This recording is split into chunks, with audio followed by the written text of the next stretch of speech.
नमस्कार दोस्तों, स्वागत है आप सभी का हमारे इस चैनल गरुड़ धर्मार्थ पर। दोस्तों, यदि आप भी अपनी लाइफ में कुछ नया सीखने की चाह रखते हैं तो इस चैनल को अभी सब्सक्राइब कर लें।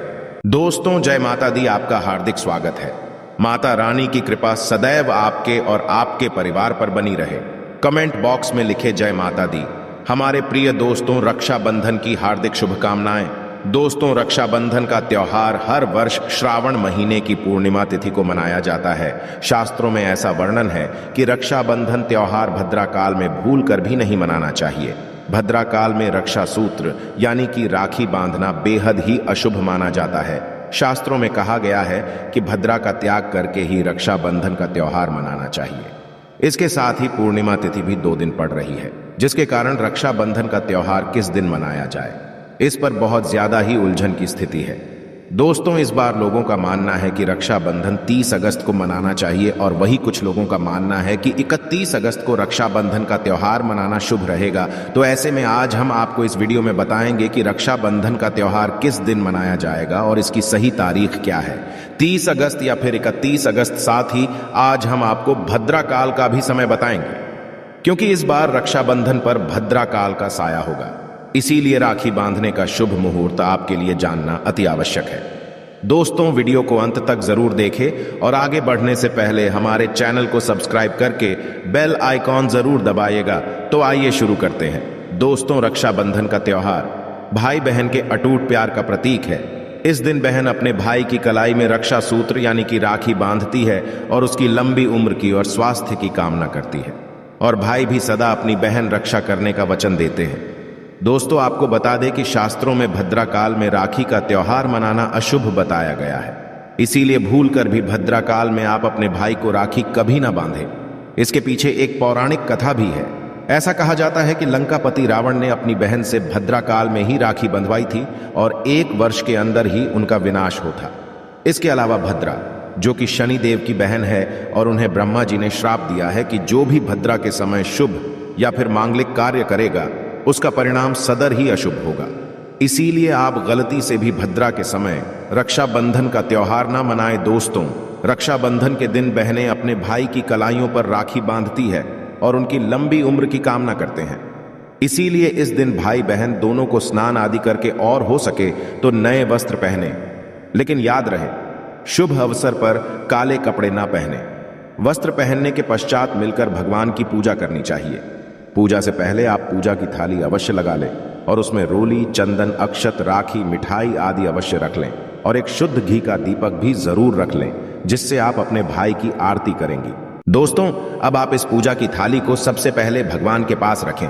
इसके पश्चात आप अपने भाई को पूर्व या फिर उत्तर की ओर मुख करके बैठाएं और बहन का मुख पश्चिम की ओर होना चाहिए।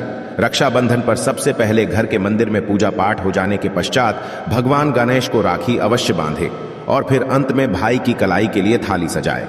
फिर भाई को सबसे पहले तिलक करें, उन्हें रोली, चंदन और अक्षत लगाए, उनके ऊपर थोड़े से फूल छिड़के और अंत में भाई की आरती उतारे।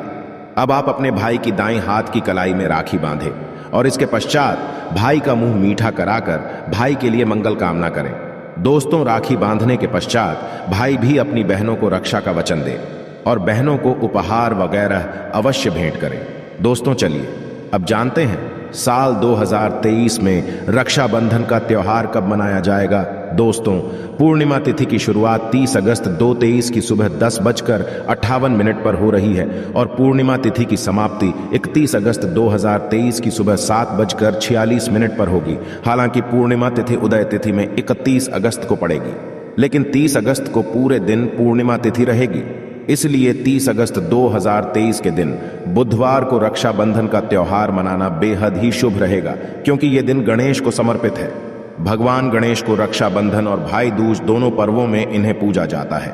दोस्तों, आपको बता दें कि इस बार पूरा दिन, जो कि 30 अगस्त को भद्रा का साया रहेगा, भद्रा समाप्त होने का समय 30 अगस्त 2023 की रात 9:01 पर रहेगा। भद्रा समाप्त होने के पश्चात ही राखी बांधना अत्यंत शुभ और मंगलकारी रहेगा। भद्रा की शुरुआत 30 अगस्त 2023 की सुबह 10:52 पर हो रही है और भद्रा की समाप्ति 30 अगस्त 2023 की रात को 9:01 पर होगी। यानी कि देखा जाए तो बुधवार को ही भद्रा का साया समाप्त हो जाएगा। दोस्तों, इसीलिए इस बार पूरा दिन भद्रा होने के कारण राखी बांधने का शुभ मुहूर्त रात में प्रदोष काल में ही रहेगा। दोस्तों, बात करें राखी बांधने के शुभ मुहूर्त की, तो राखी बांधने का शुभ मुहूर्त है 30 अगस्त 2023 की रात 9:00 से लेकर रात 9:25 तक रहेगा। इस मुहूर्त की कुल अवधि 24 मिनट की रहेगी। दोस्तों, इस बात का ध्यान रहे कि 30 अगस्त को पूरे दिन भद्रा का साया रहेगा। भद्रा में राखी बांधने से सदैव घर परिवार का विनाश ही होता है। इसीलिए भाई को इस समय कभी राखी ना बांधे, पूरा घर परिवार कंगाल हो सकता है। लंकापति रावण को इसी समय राखी बांधी गई थी, इसीलिए पूरे कुल का विनाश हो गया। इसीलिए रात के समय ही रक्षाबंधन का त्योहार मनाना बहुत ही शुभ और मंगलकारी रहेगा। यह थोड़ा कठिन जरूर है, लेकिन यह समय आपके भाई और आपके परिवार के लिए शुभ रहने वाला है। दोस्तों, कई लोगों के यहाँ यह परंपरा होती है कि वे लोग सूर्यास्त होने के पश्चात रक्षाबंधन का त्योहार आदि नहीं मनाते। इसके लिए आप 31 अगस्त की सुबह को रक्षाबंधन का त्योहार मना सकते हैं। क्योंकि रक्षाबंधन 2 दिन पड़ रही है, तो इसके लिए आप 31 अगस्त की सुबह पूर्णिमा तिथि समाप्त होने से पहले ही, यानी कि 31 अगस्त 2023 की सुबह 7:46 से पहले भी राखी बांध सकते हैं। दोस्तों, बस ध्यान रखें कि 31 अगस्त को सूर्य उदय होने के पश्चात ही रक्षाबंधन का त्योहार मनाएं। 31 अगस्त को सूर्य उदय सुबह 5:48 पर हो जाएगा। इसीलिए आप 31 अगस्त को सुबह 5:48 से लेकर सुबह 7:46 तक अपने भाई को राखी बांध सकते हैं। मुहूर्त पर राखी बांधने से भाई को कई लाख गुना शुभ फलों की प्राप्ति होती है, उसका कभी अमंगल नहीं होता। ऐसी बहन का भाई जहां भी जाएगा, दिन दुगनी रात चौगुनी तरक्की ही पाएगा। ऐसा भाई लाखों करोड़ों में खेलेगा, रुतबा पैसा धन दौलत सब कुछ कमाएगा। राहु दोष, पितृदोष, नजर दोष, मंगल दोष सब कुछ दूर रहेंगे। दोस्तों, रक्षाबंधन पर भाई को काली राखी नहीं बांधना चाहिए, शुभ नहीं माना जाता। भाई की कलाई पर सदैव लाल रंग की राखी बांधना बहुत ही शुभ और मंगलकारी माना जाता है। दोस्तों, रक्षाबंधन के पावन अवसर पर उपहार में बहन को चाकू, छुरी आदि कभी नहीं देना चाहिए। इससे जीवन पर नकारात्मकता का गहरा असर पड़ता है। ऐसे में बहन को सफेद कपड़ा भी उपहार में नहीं देना चाहिए, कोई चप्पल आदि भी नहीं देना चाहिए। उपहार में दक्षिणा, सुंदर वस्त्र, गहने आदि अवश्य भेंट करें। सच्चे दिल से कमेंट बॉक्स में लिखें जय माता दी, रक्षाबंधन की हार्दिक शुभकामनाएं। अगर आपको कुछ पूछना है तो आप कमेंट बॉक्स में हमें जरूर बताएं। आशा है कि आज की इस प्रस्तुति में बताई गई जानकारी आपको अच्छे से समझ आ गई होगी। वीडियो अच्छा लगा हो तो एक लाइक अवश्य कर दें। धन्यवाद वीडियो के अंत तक बने रहने के लिए।